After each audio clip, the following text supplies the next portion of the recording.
Bismillahirrahmanirrahim. Assalamualaikum warahmatullahi wabarakatuh. Assalamualaikum warahmatullahi wabarakatuh. Alhamdulillahirabbil alamin wa bihi nasta'in wa ala umuri dunya waddin. Wassalatu wassalamu ala asrofil anbiya wal mursalin wa ala alihi wa sahbihi ajma'in. Amma ba'du. Yang saya hormati Bapak Laude Abdul Wahid Enkom selaku dosen pengampu mata kuliah Artificial Intelligence Teknologi Informasi Institut Sains dan Teknologi Surabaya. Dan yang tak lupa pula seluruh teman-teman yang saya hormati juga yang alhamdulillah dapat hadir dalam kegiatan kuliah pada pagi hari ini.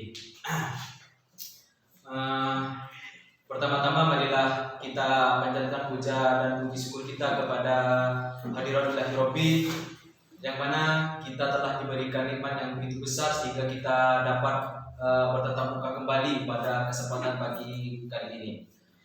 Kedua kalinya salawat serta salam semoga tetap tercurah limpahkan kepada Nabi besar kita, yakni Nabi Muhammad SAW, yang mana berkat beliau kita dapat terselamatkan dari alam yang penuh dengan kegelapan menuju alam yang terang benderang dengan adanya agama Islam dan iman. Di sini kami kelompok 5 perkenalkan, saya Latiful Umam sebagai moderator dan teman saya Muhammad Iqbal Ahliohir sebagai penyaji 1, Mahbub Arifandi sebagai penyaji 2, Kholili sebagai penyaji 3, dan Muhammad Bayan sebagai penyaji 4. Di sini kami kelompok 5 akan mempresentasikan materi yang telah kami susun mengenai sistem pakar. Sedikit saya akan jelaskan apa itu sistem pakar. Sistem pakar adalah suatu program komputer yang mengandung pengetahuan dari satu atau lebih pakar manusia mengenai satu bidang spesifik. Jenis program ini pertama kali dikembangkan oleh riset kecerdasan buatan pada dewasa 1960-an dan 1970-an dan diterapkan secara komersial selama 1980-an. Bentuk umum sistem pakar adalah suatu program yang dibuat berdasarkan suatu set aturan yang menganalisis informasi mengenai suatu kelas masalah spesifik serta analisis matematis dari masalah tersebut. Mungkin itulah tadi dari saya sedikit penjabaran mengenai sistem pakar. Untuk lebih jelasnya dan lebih lanjutnya, maka saya akan lanjut kepada sesi yang berikutnya, yakni sesi penyampaian materi dari para penyaji. Kepada para penyaji untuk menyampaikan materi mengenai sistem pakar, kepada penyaji 1 Muhammad Iqbal Ahliohir dipersilahkan. Baik, sebelumnya saya mohon maaf, dan di sini saya akan menjelaskan dan mempresentasikan sub pembahasan tentang pengertian sistem pakar.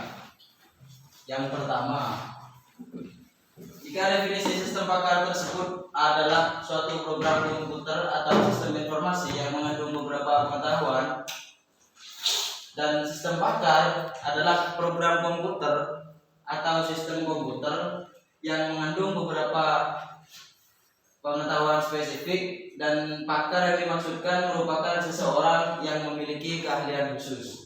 Seperti contohnya jika di dalam kehidupan sehari-hari, ahli pakar dalam bidang spesialis. Dan namun jika di sistem pakar ini adalah satu perangkat lunak yang dikembangkan oleh riset program kecerdasan buatan, yaitu Artificial Intelligence yang biasa dikenal sebagai AI. Berikut ini terdapat beberapa tujuan utama dari penggunaan sistem pakar menurut Lestari pada tahun 2012. Yang pertama yaitu dengan cara interpretasi, yang kedua prediksi, yang ketiga diagnosis, yang keempat perancangan desain, yang kelima perencanaan, yang keenam monitoring, debugging, instruksi, kontrol, dan seterusnya.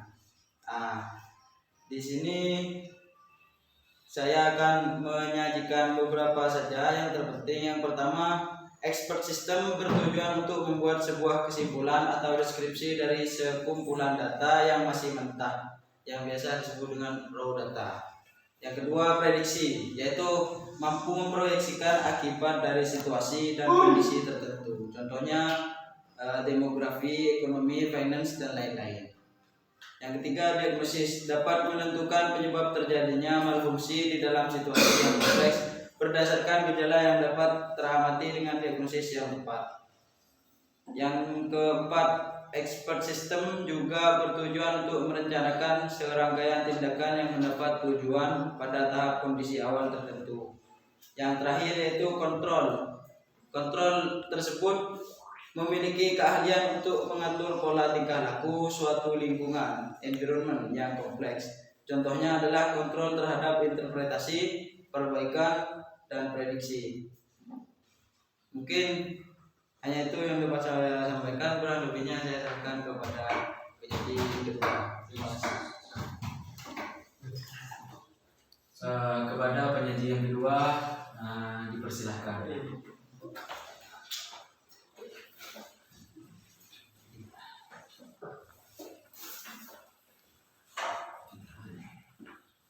Bismillahirrahmanirrahim.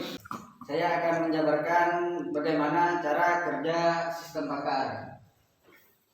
Sistem pakar bekerja dengan menggunakan pengetahuan yang diperoleh dari pakar dalam suatu bidang tertentu yang kemudian disimpan dalam basis data.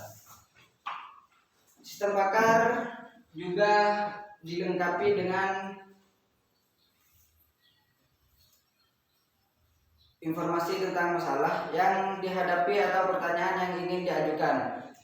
Sistem pakar kemudian akan menggunakan basis pengetahuan dan sistem inferensi untuk menjadi jawaban atau saran yang sesuai. Dalam beberapa kasus sistem pakar mungkin juga menggunakan teknik yang disebut pembelajaran mesin atau mengadaptasi basis pengetahuannya.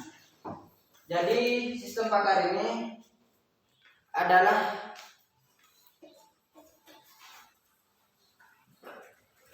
sistem mesin yang mengadaptasi basis pengetahuannya sendiri terhadap masalah yang dihadapi. Dengan demikian, sistem pakar dapat menjadi semakin baik dan memecahkan masalah atau mengambil keputusan dengan waktu. Sistem pakar ini menggunakan beberapa sistem pakar menggunakan algoritma yang sederhana untuk menemukan jawaban atau saran. Sementara itu, mungkin menggunakan metode inferensi yang lebih kompleks seperti logika Fauzi atau forward chaining dan lain sebagainya. Mungkin hanya itu dari saya. Baik, terima kasih kepada penyaji yang kedua. Lanjut kepada penyaji yang ketiga, kepada Muhammad Khalidi, dipersilahkan. Assalamualaikum warahmatullahi wabarakatuh. Waalaikumsalam warahmatullahi wabarakatuh. Ya, mungkin di sini saya akan menjelaskan tentang kelebihan dan kekurangan dari sistem pakar.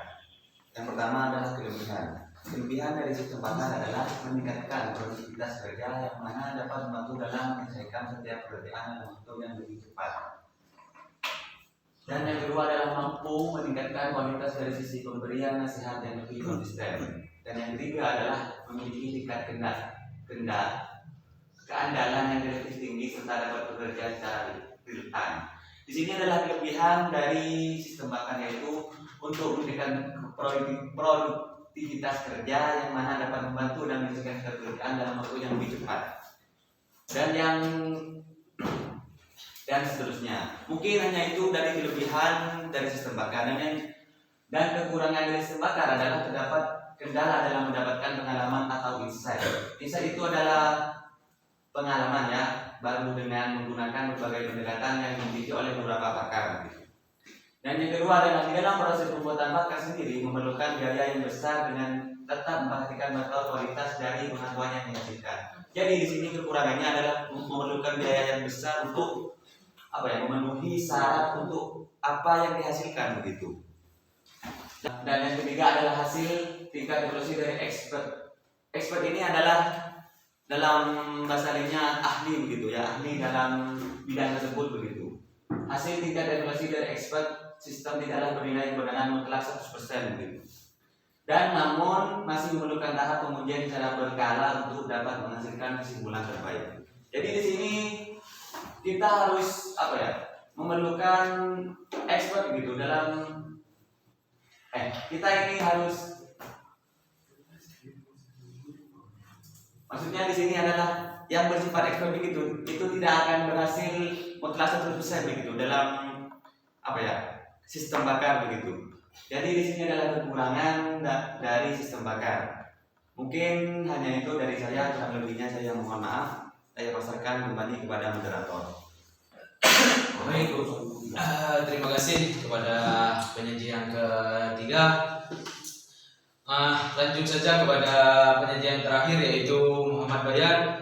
Waktu dan tempat dipersilakan. Ya, Assalamualaikum warahmatullahi wabarakatuh. Waalaikumsalam. Saya Bayan. Saya akan mempresentasikan penyelesaian dengan menggunakan sistem bakar. Sistem bakar secara umum adalah sistem yang berusaha mengadopsi pengetahuan manusia ke komputer agar komputer dapat menyelesaikan masalah seperti yang biasa dilakukan oleh para ahli, atau kata lain, sistem bakar merupakan program komputer yang mampu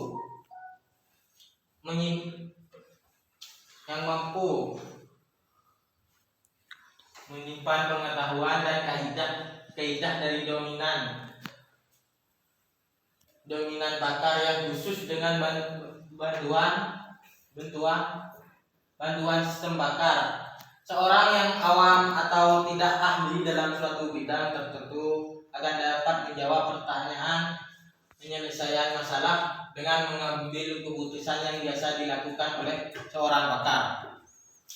Program bertindak sebagai penasehat atau konsultan yang cerdas dalam lingkungan keahlian tertentu sebagai hasil himpunan pengetahuan yang telah dikumpulkan dari beberapa orang hutan, sehingga orang awam sekalipun bisa menggunakan sistem bakar tersebut untuk memecahkan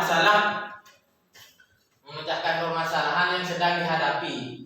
Sistem bakar juga dapat diartikan sebagai suatu sistem komputer yang mempunyai kemampuan yang sama akuratnya seperti seorang bakar dalam pengambilan keputusan, sehingga sistem bakar diharapkan dapat menyelesaikan masalah sebaik para bakar. Dan ini contoh aplikasi yang digunakan oleh sistem bakar. Aplikasi Folio membantu memberikan keputusan bagi seorang manajer dalam hal stok, broker, dan investasi. Prospektor biasanya digunakan di dalam geologi untuk membantu mencari dan menemukan deposit. Sistem bakar ini didesain oleh Soviet West Institute pada tahun 70-an dan Dentral mengidentifikasikan struktur organik yang tidak dikenal melalui analisis spektrum massa dan ilmu kimia. Dan itu yang bisa saya sampaikan. Kurang lebihnya saya alihkan ke moderator. Baik, terima kasih kepada semua penyaji. Itulah tadi penyampaian materi dari para penyaji mengenai sistem bakar. Dari penyampaian materi tadi dapat saya simpulkan, kita dapat menggunakan sistem bakar untuk membantu pekerjaan kita terselesaikan dengan lebih cepat dengan proses pengambilan keputusan berdasarkan informasi dan fakta yang ada.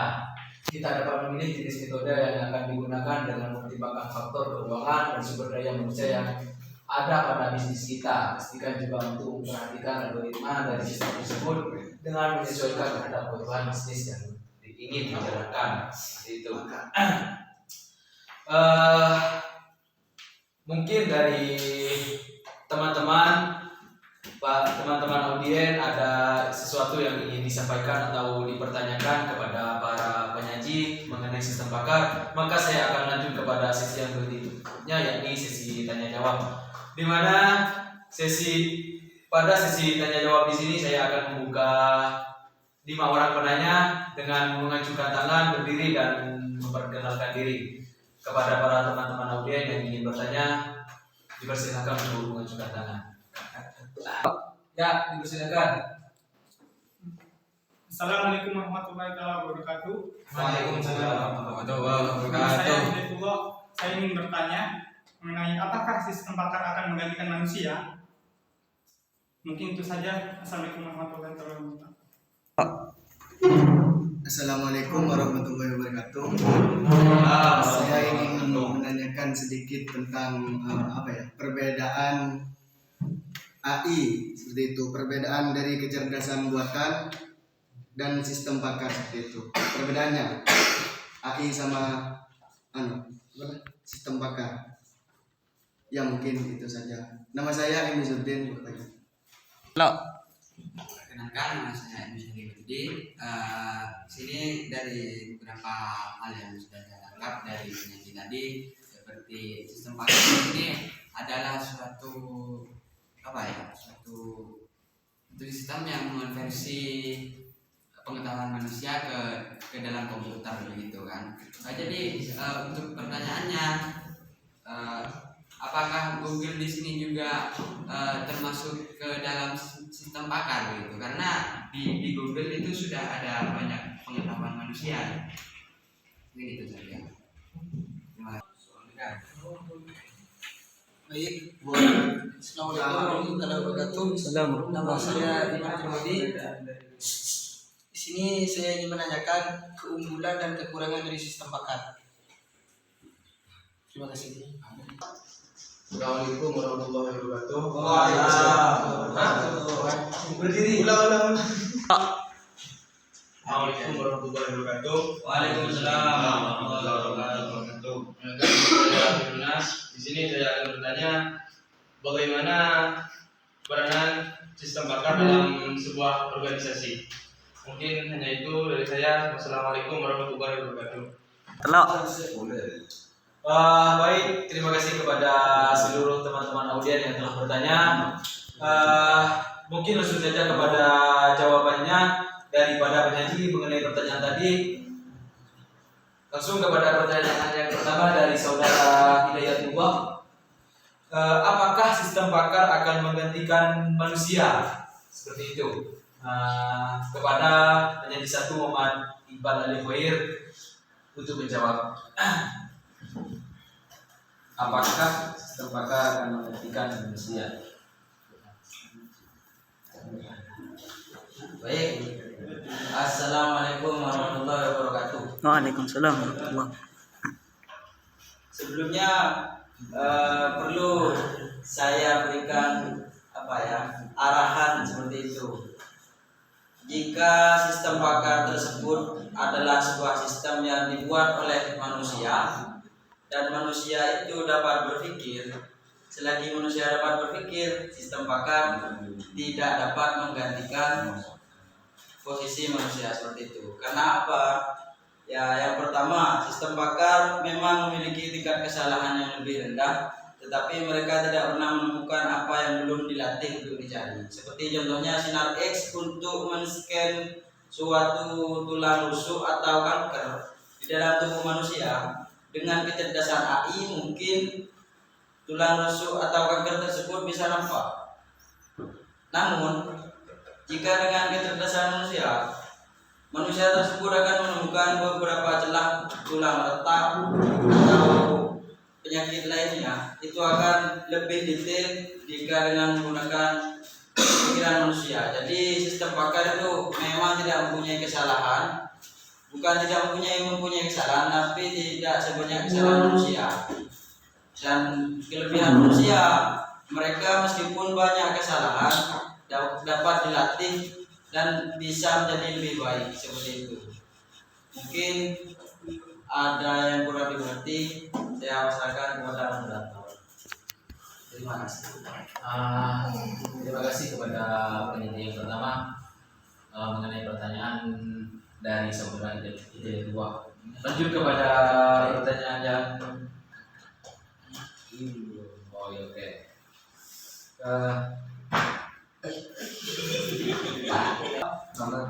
Terima kasih kepada saudara Muhammad Iqbal dari Hoir menanggapi pertanyaan dari saudara Hidayatullah. Bagaimana kepada saudara Hidayatullah, bisa diterima? Bisa. Baik, kalau begitu lanjut kepada pertanyaan yang kedua, yaitu dari saudara Izzuddin, perbedaan AI dan sistem bakar. Kepada penyaji yang kedua, Mahbub Arifandi, dipersilakan untuk menjawab. Bismillahirrahmanirrahim. Saya akan menjawab pertanyaan apa perbedaan kecerdasan buatan dan sistem bakar. Kecerdasan buatan ini adalah kemampuan mesin atau program komputer untuk masih bekerja atau berpikir seperti manusia. Sedangkan sistem bakar sudah mewakili demonstrasi paling sukses dari kemampuan AI. Mungkin ini kesimpulan yang sangat singkat. Apakah bisa dipahami? Ya. Terima kasih kepada penanya yang kedua. Karena dapat dipahami oleh penanya Izzuddin, maka lanjut saja kepada pertanyaan yang ketiga dari saudara Tirmizi, yaitu keunggulan dan kekurangan dari sistem bakar. Kepada Muhyiddin, dipersilakan. Ya, pertanyaan yang sangat bagus untuk saudara Tirmizi. Namun di sini saya tadi sudah menjelaskan tentang keunggulan atau kelebihan dari sistem bakar tersebut ya. Mungkin bisa. Nah, ini untuk saudara Tirmizi bisa dilihat Tirmizi. Ya, di sini saya sudah menjelaskan tadi ya tentang kelebihan dan kekurangan dari sistem bakar tersebut. Mungkin saya akan bacakan kembali kelebihan dan kekurangan sistem bakar. Kelebihan dari sistem bakar adalah meningkatkan produktivitas kerja yang mana dapat membantu dalam menyelesaikan setiap pekerjaan dalam waktu yang lebih cepat. Dan yang kedua adalah mampu meningkatkan kualitas dari sisi pemberian nasihat yang lebih konsisten. Dan yang ketiga adalah memiliki tingkat keandalan yang lebih tinggi serta dapat bekerja secara bertahan. Itu adalah kelebihan dari sistem bakar begitu. Dan kekurangannya adalah terdapat kendala dalam mendapatkan pengalaman atau insight baru dengan menggunakan berbagai pendekatan yang dimiliki oleh beberapa pakar. Dan yang kedua adalah di dalam proses pembuatan bakar sendiri memerlukan biaya yang besar dengan tetap memperhatikan faktor kualitas dari pengetahuan yang dihasilkan. Dan yang terakhir atau yang ketiga adalah hasil tingkat evaluasi dari expert sistem tidaklah bernilai kebenaran mutlak 100% begitu. Namun masih memerlukan tahap pengujian secara berkala dengan untuk mendapatkan untuk dapat menghasilkan kesimpulan yang terbaik begitu. Itu adalah kelebihan atau keunggulan dan kekurangan dari sistem bakar. Ya, mungkin hanya itu dari saya persilakan kembali kepada moderator. Terima kasih kepada saudara Muhyiddin. Bagaimana saudara Tirmizi? Baik. Lanjut kepada pertanyaan yang berikutnya, yaitu dari saudara M. Busairi Basti. Pertanyaannya, apakah Google termasuk sistem bakar seperti itu? Kepada Muhbayan untuk menjawab. Ya, saya di sini akan menjawab pertanyaan dari siapa? Dedi, yang pertanyaannya, apakah Google termasuk bagian dari sistem bakar? Ya, termasuk dari bagian sistem bakar, karena Google kan kita bisa mencari permasalahan kita dengan Google, yang dimana Google itu sudah ada pengetahuan dari pakar-pakar orang, dari orang pakar ya. Hanya itu dari saya kembalikan ke moderator. Bagaimana? Terima kasih. Lanjut kepada pertanyaan yang terakhir dari saudara Anas Khairunas. Pertanyaannya, bagaimana peran sistem bakar dalam organisasi? Yang mana pertanyaan ini saya akan jawab sendiri. Baik. Peran sistem bakar dalam organisasi ialah sebagai suatu sistem yang mampu menganalisa komoditi tertentu dalam satu pasar secara otomotif. Yang dimana organisasi di sini adalah suatu organisasi pasar seperti itu.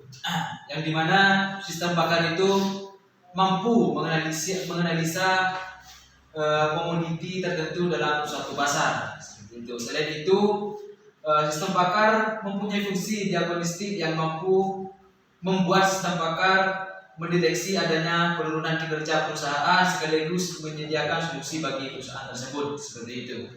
Bagaimana? Ya, Baik, terima kasih.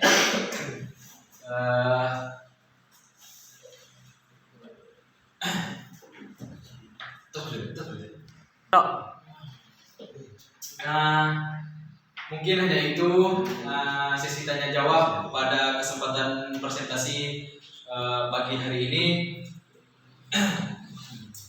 Kami dari kelompok 5, saya sebagai moderator mewakili seluruh teman-teman kelompok 5 memohon maaf yang sebesar-besarnya apabila ada kesalahan baik dari segi perbuatan dan juga perkataan. Kurang dan lebihnya wabillahi taufiq wal hidayah. Wassalamualaikum warahmatullahi wabarakatuh. Waalaikumsalam warahmatullahi wabarakatuh.